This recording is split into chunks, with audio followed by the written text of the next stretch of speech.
Watch Your Glitches. I wanted to share some thoughts around programmable banking. So here's a conceptual architecture version 1.3 for programmable banking, programmable money, and the new tokenized economy, what I'm calling the Capital Flux Capacitor. I want to focus on programmable banking more than anything else in this particular video. So what is programmable banking? Well, it's been around for quite a long time, and there are some previous videos that I've made on this subject. I've kind of refined my thoughts a little bit around this, specifically in the context that I'm discussing in with programmable money and tokenization. So let's start with programmable money, actually. What I mean by that is simply smart contract enabled crypto assets.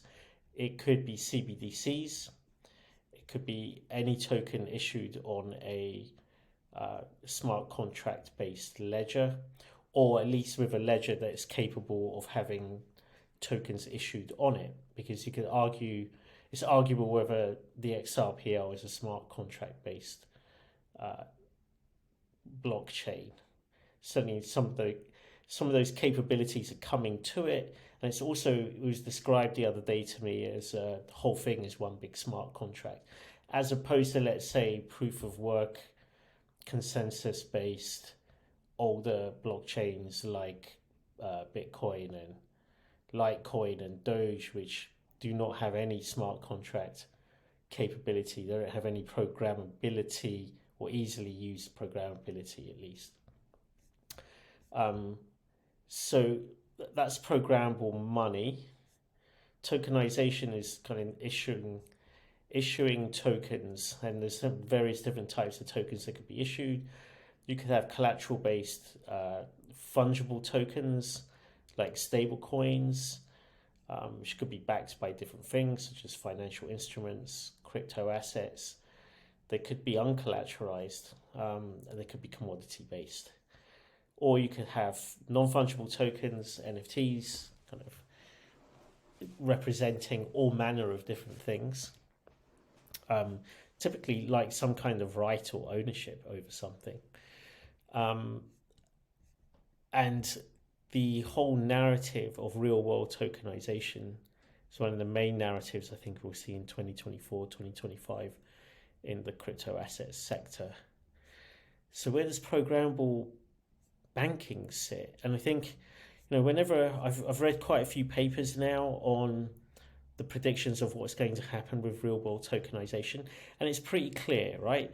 There are blockchains with programmable smart contracts that can be used to act as manage the ownership of real world assets. So they track who owns what.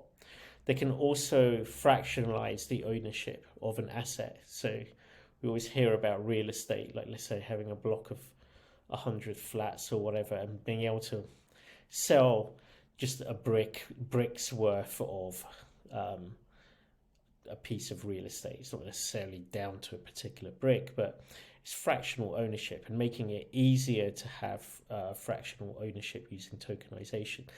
What that does for the whole economy is make it a lot more liquid. It unlocks capital. It gives people an opportunity to invest in things that they wouldn't normally have an opportunity to invest in, because we don't have to stop.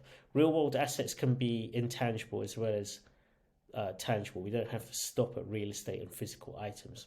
We can talk about owning intellectual property and fractional ownership in intellectual property, for example. So all of this is happening. It's on the horizon. It's not something that is a pipe dream. It's starting to happen in different jurisdictions, and I think all of these conversations have happened outside of programmable banking, which is, I think, the really exciting part of this, is that people haven't really paid that much attention to, is that if you had a programmable bank account that could then be used to orchestrate all of the activities associated with the bridging of real world with the virtual or digital world, I think that's where programmable banking comes into its own, because essentially you're going to be using different smart contracts or talking directly to ledgers, issuing API commands directly to ledgers to tokenize your assets. If we take the XRPL, it has APIs available, has had them for years to issue assets, and also potentially issuing them in a specific kind of way. So, for example, for digital capital formation like crowdfunding, equity financing, or grant or whatever, you could potentially lock assets in an escrow and then unlock them once certain criteria from the outside world has been met. So these things exist, and you can configure different kinds of tokens that you wish to issue, and then you can also go as far as putting them into liquidity pools, but we won't touch on that for now. So this capability exists today, but it's to do this with a platform, let's say a specific platform, and I think they do exist.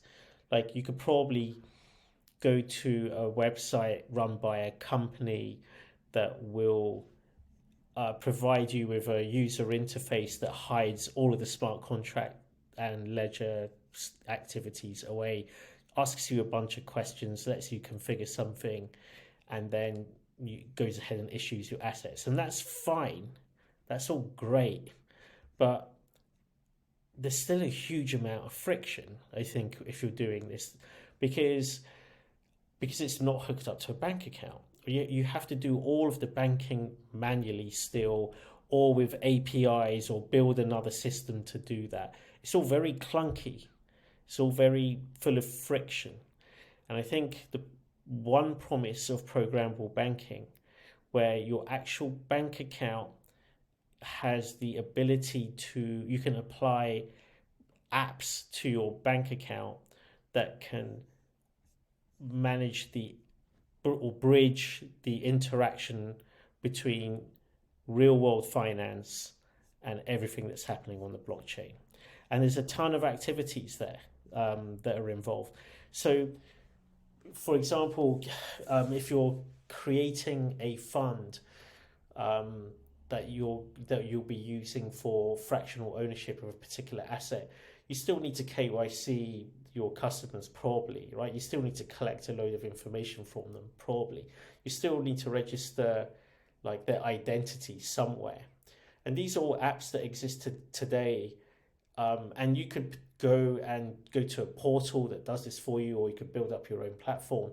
But it just makes a lot more sense if all of this was linked directly to your bank account, because then the payments rails essentially are transparent to you, because the bank account provides Swift, provides Ripple Pay, provides Bitcoin settlement, provides all of those things through programmable banking apps that have been written by specialists and available through a programmable bank store, app store. And you simply apply and configure these to your bank account or bank accounts, because you'll probably have more than one bank account. You'll probably have multiple bank accounts, sub-accounts, virtual accounts, all sorts that you will need to manage and manage the life cycle of a token between digital and physical realms. So the issuance of the token can, once you've done KYC, for example, that transitions from the physical to the virtual, or digital, where the tokens are issued on a chain somewhere. But then when they're redeemed, someone needs to be paid, surely, like with some fiat currency. And that's an awkward, time-consuming process today, but there could be a programmable banking app that does that for you. So this is where I think it's really exciting.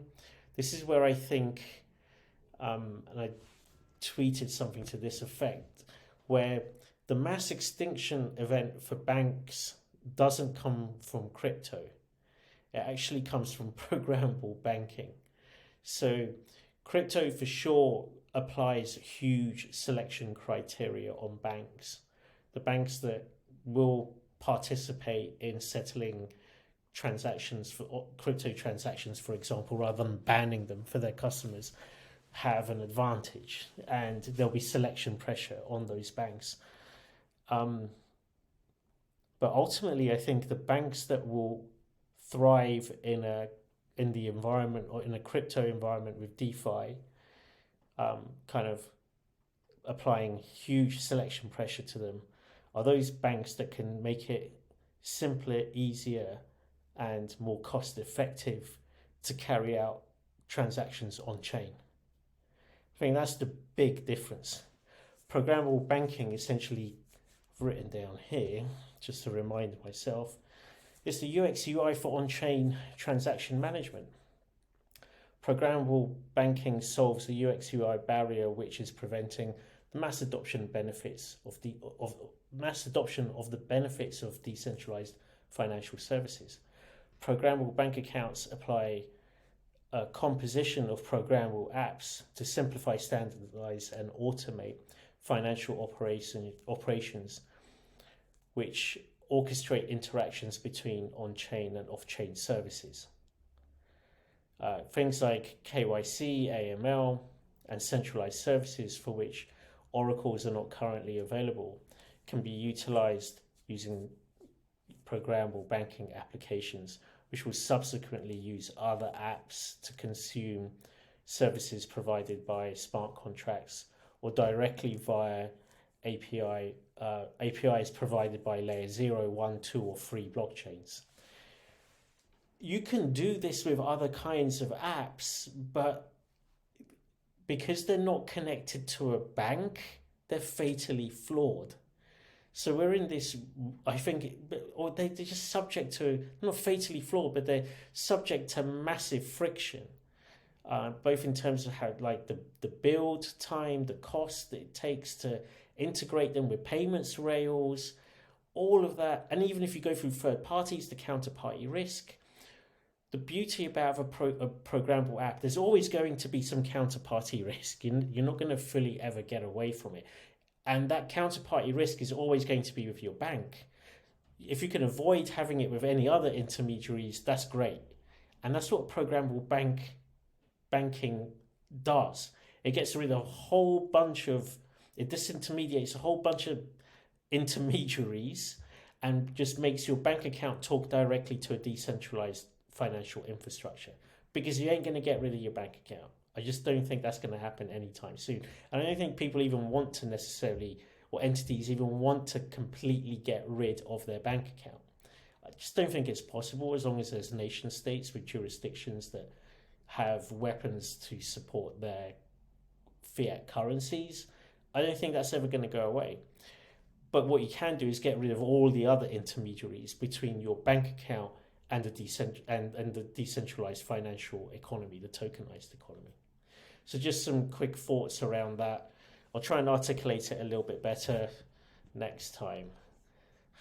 It's still it's still December 31st. It's New Year's Eve here in London. It's been a long day. This is my third video, but have a good New Year. Later, glitches.